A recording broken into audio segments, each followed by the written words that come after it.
प्यारे बच्चों, नमस्कार। आज हम हमारी हिंदी पाठ्य पुस्तिका वसंत भाग 2 का पाठ 2 पढ़ने जा रहे हैं।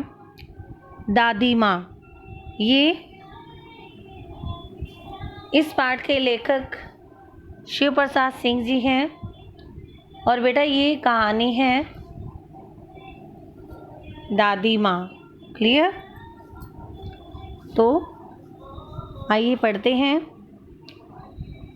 कमजोरी ही है अपनी, पर सच तो यह है कि ज़रा सी कठिनाई पड़ते बीसों गर्मी, बरसात और वसंत देखने के बाद भी मेरा मन सदा नहीं तो प्राय अनमना सा हो जाता है।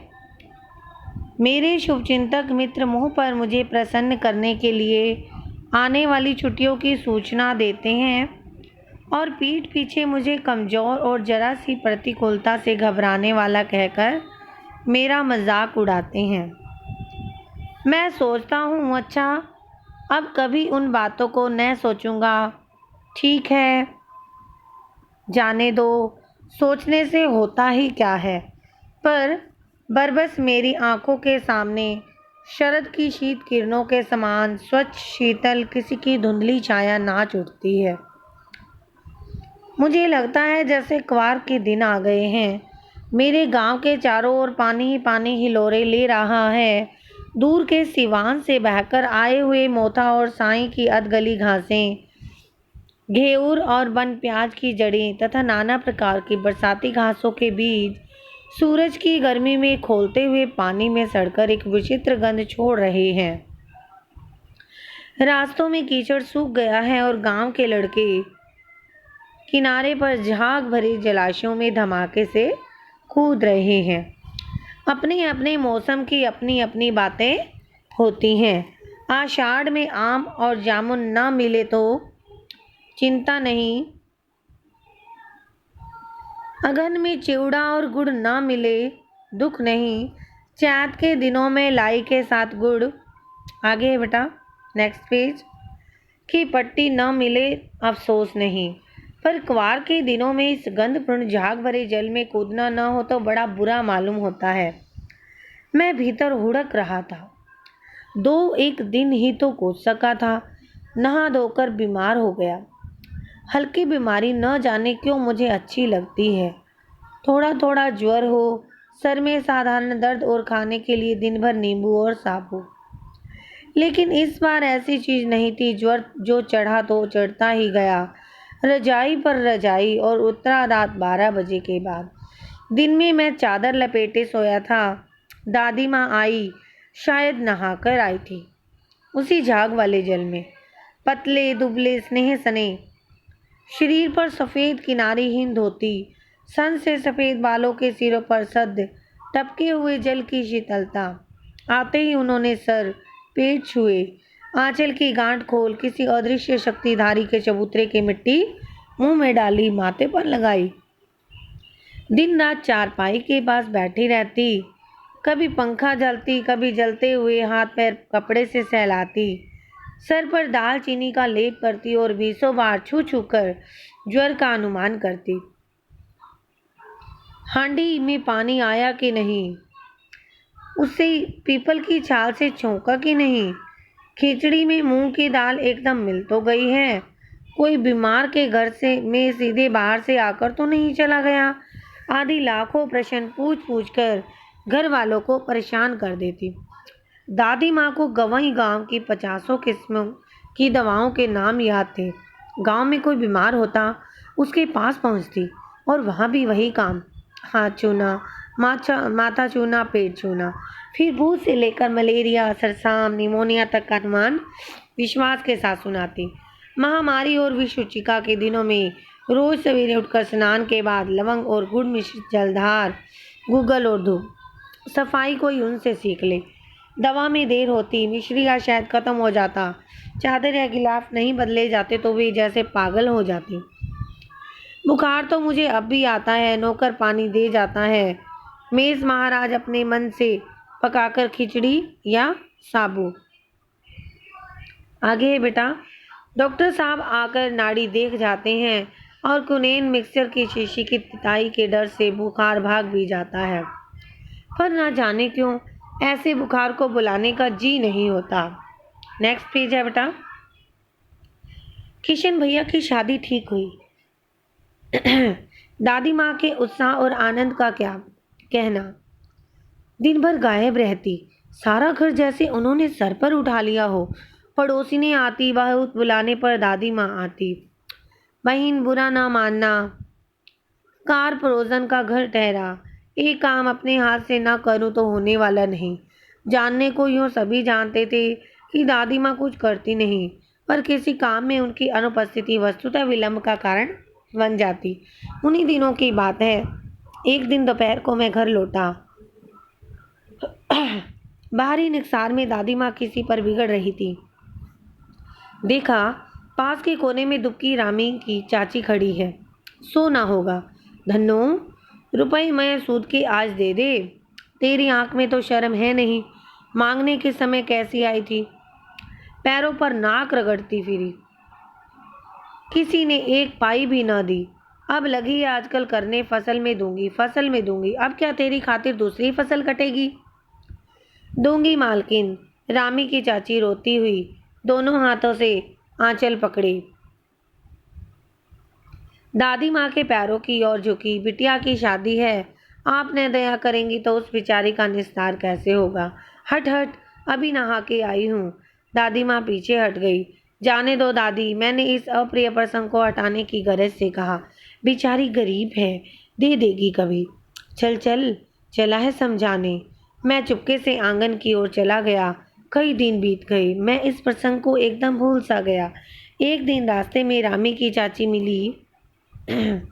वह दादी को पूतों फलों दूधों का आशीर्वाद दे रही थी। मैंने पूछा, क्या बात है धन्नो चाची, तो उसने विह्वल होकर कहा, उरीन हो गई बेटा, भगवान भला करे। हमारी मालकिन का कल ही आई थी, पीछे का सभी रुपया छोड़ दिया। ऊपर से 10 रुपए का नोट देकर बोली, देखना धन्नो, जैसी तेरी बेटी वैसी मेरी। 10-5 के लिए हंसाई ना हो। देवता है बेटा, देवता। उस रोज तो बहुत डांट रही थी। मैंने पूछा, वह तो बड़े लोगों का काम है बाबू, रुपया देकर डांटे भी तो न लाभ क्या। मैं मन ही मन इस तर्क पर हंसता हुआ आगे बढ़ गया। किशन के विवाह के दिनों की बात है। विवाह के 4-5 रोज पहले से ही औरतें रात भर गीत गाती हैं। विवाह की रात को अभिनय भी होता है।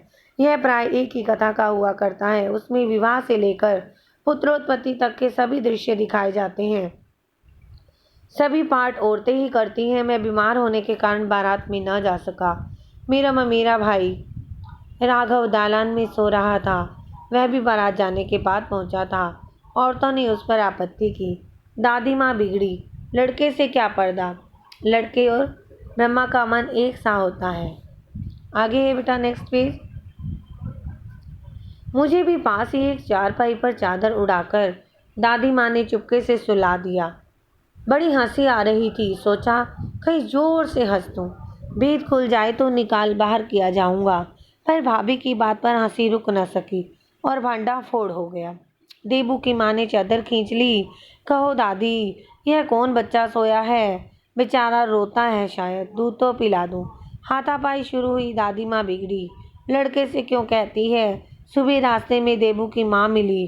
कल वाला बच्चा भाभी। मैं वहाँ से जोर से भागा और दादी माँ के पास जा खड़ा हुआ। वस्तुतः किसी प्रकार का अपराध हो जाने पर जब हम दादी माँ की छाया में खड़े हो जाते तो अभयदान मिल जाता। स्नेह और ममता की मूर्ति दादी माँ की एक एक बात आज कैसी कैसी मालूम होती है। परिस्थितियों का वात्य चक्र जीवन को सूखे पत्ते सा कैसा नचाता है, इसे दादी माँ खूब जानती थी। दादा की मृत्यु के बाद से ही वे बहुत उदास रहती। संसार उन्हें धोखे की टट्टी मालूम होता। दादा ने उन्हें स्वयं जो धोखा दिया था, वे सदा उन्हें आगे भेजकर अपने पीछे जाने की झूठी बात कहा करते थे। दादा की मृत्यु के बाद कुकुर मुत्ते की तरह बढ़ने वाले, मुंह में राम बगल में चूरी वाले दोस्तों की शुभ चिंता ने स्थिति और भी डामाडोल कर दी। दादा के श्राद्ध में दादी माँ के मना करने पर भी पिताजी ने जो अतुल संपत्ति व्यय की, वह घर की तो थी नहीं। दादी माँ अक्सर उदास रहा करती। माघ के दिन थे, कड़ाके का जाड़ा पड़ रहा था। पछुआ का सन्नाटा और पाले की शीत हड्डियों में घुसी पड़ती। पछुआ अर्थात पश्चिमी, पीछे का। शाम को मैंने देखा दादी माँ गीली धोती पहने कोने वाले घर में एक संदूक पर दिया जलाए हाथ जोड़कर बैठी हैं। उनकी स्नेहकातर आंखों में मैंने आंसू कभी नहीं देखे थे। मैं बहुत देर तक मन मारे उनके पास बैठा रहा। उन्होंने आंखें खोली। दादी माँ, मैंने धीरे से कहा, क्या है रे, तू यहाँ क्यों बैठा है? दादी माँ, एक बात पूछूं, बताओगी ना? मैंने उनकी स्नेहपूर्ण आंखों की ओर देखा। आगे है बेटा, नेक्स्ट पेज। क्या है? पूछ। तुम रोती थी। दादी माँ मुस्काई। पागल, तूने अभी खाना भी नहीं खाया। चल चल, धोती तो बदल लो। दादी माँ, मैंने कहा, मुझे सर्दी गर्मी नहीं लगती बेटा। वे मुझे खींचती रसोई में ले गई। सुबह मैंने देखा चारपाई पर बैठे पिताजी और किशन भैया मन मारे कुछ सोच रहे हैं। दूसरा चारा ही क्या है? बाबू बोले, रुपया कोई देता नहीं, कितने के तो पिछले भी बाकी हैं। वे रोने रोने से हो गए। रोता क्यों है रे? दादी माँ ने उनका माथा सहलाते हुए कहा। मैं तो अभी हूँ ही। उन्होंने संदूक खोलकर एक चमकती हुई चीज़ निकाली। तेरे दादा ने यह कंगन मुझे इसी दिन के लिए पहनाया था। उनका गला भराया। मैंने इसे पहना नहीं, इसे सहेज कर रखती आई हूँ। यह उनके वंश की निशानी है।